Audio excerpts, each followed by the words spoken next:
Hey everyone, welcome back to Crypto Cash. Thank you so much for joining me here. Hope you're having an amazing day. We're taking another look here at Kaspa. I get a lot of requests for this one based on the fact that it keeps booming, for lack of better terms, doing very, very well. And according to Elliot Wave, it does look like it has more gas left in the tank. We'll talk about that more and of course other things as well. I did discover Bitcoin. Be sure to check that out as well because Bitcoin did just pump.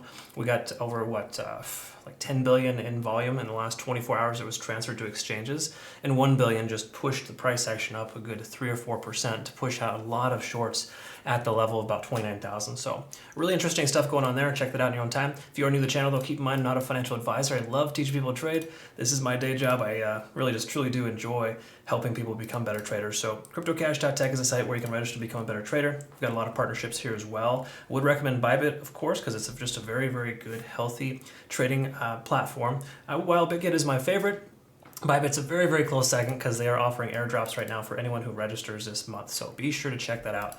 But again, if you want to become a better trader, cryptocash.tech is a site. I have indicators, trading analysis, consistent updates there. Be sure to check that out with the signals as well. It's really awesome.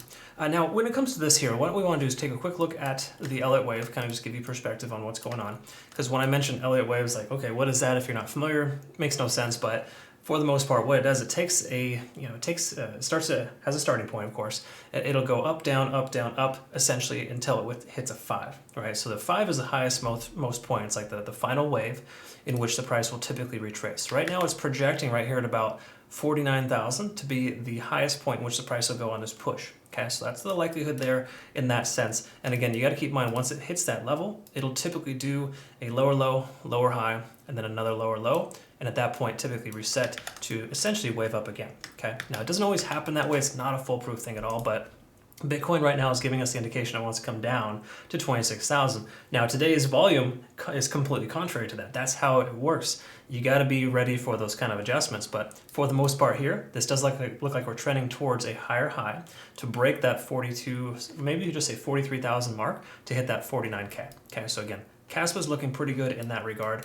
Let's take a look at some other obvious stuff here as well. We were testing 70 on the RSI. We break above that. This trend will likely continue.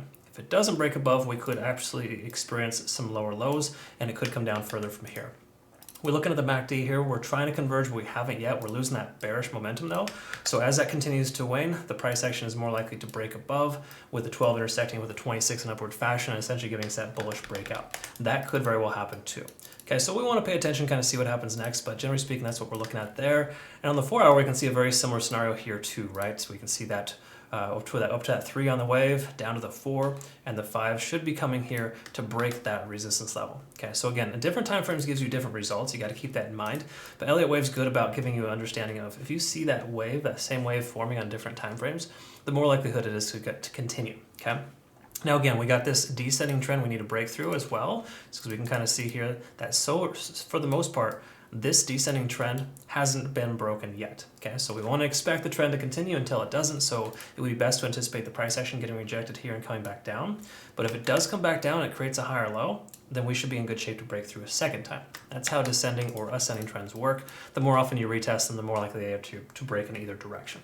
That's what Kaspa is looking like here for the moment on the 4 hour, with exception here, of course, with another resistance level at 70 on the RSI. So the money and flow index is kind of plateauing, so to speak. So there's a good chance we'll probably stay to get rejected there, come back down to retest perhaps this level, perhaps maybe you just say a double bottom at 33, and then on its way back up again. That's what we're looking at there. All good things there for the most part. So I would say to pay attention to this descending trend and ensure that that holds. If it does hold, then you can probably get a better entry. But for the moment, I would say the overall sense in the macro is that the price action will probably continue higher. But it would make sense that it gets rejected at this level here, because it's a very common characteristic for the price to get rejected right here at the 0.618 Fibonacci retracement level, which is done twice so far. But again, you retest that, this could very well be the tried and true cup and handle type of pattern that we're seeing, and the price could and very well should break to the upside. So we got mostly bullish signs with a few small amount of resistances that we need to break through first in order to get through there. So if I were a gambling man, I would say the price action should continue high in the overall sense of things, but at the same time, Retrace it would make more sense initially before it breaks through, but this little cup and handle on the 1 hour is looking very appealing. And then of course we take a look at the Ichimoku cloud. We are well above the cloud, conversion lines above the baseline. We are soon to intersect here, so this does tell us that if you have a long position open, you should have taken profits by now. Okay. Last thing we want to take a look at is my CC Golden Indicator. Again, this is available on our site here for the homepage, but it does give us a lot of sell signals here, kind of giving us the indication that, hey, either a short position is more viable, or had you bought the bottom and sold the top, you'd be in a pretty good shape. Okay, so again, for the most part here, we're seeing mostly green signs here. We're on the right side of the moving averages here, the cloud essentially, giving us indication that we're mostly bullish and we're confirming bullish behavior. Not a lot of coins can say that right now, the exception of course the last couple of hours, but minus that, Kaspa looks like it wants to take off and do very well for itself. I think I've got my money on Kaspa doing well. I think hitting that 1.618 at 49,000 makes a lot more sense in the big picture. How we get there between now and then is up to the coin itself, right? If we can break through this ascending trend, or sorry, the descending trend, create a type of ascending trend, then we'd be in pretty good shape to continue to make higher highs, higher lows, and hit that target. So to me, 49K seems realistic, but I think we got to break through 42.5 first, just to make sure we're at the right level. That being said, thank you so much for watching me here. Hope this was helpful and beneficial for you. Again, you want to become a better trader, cryptocash.tech is a website. Link down below. Go ahead and reach out to me directly if you have any interest. But more importantly, if you are interested, reach out because we do offer different type of benefits for third world countries, students, as well as military. Okay? So thanks again for your service. We'll look forward to seeing the next one. Take care.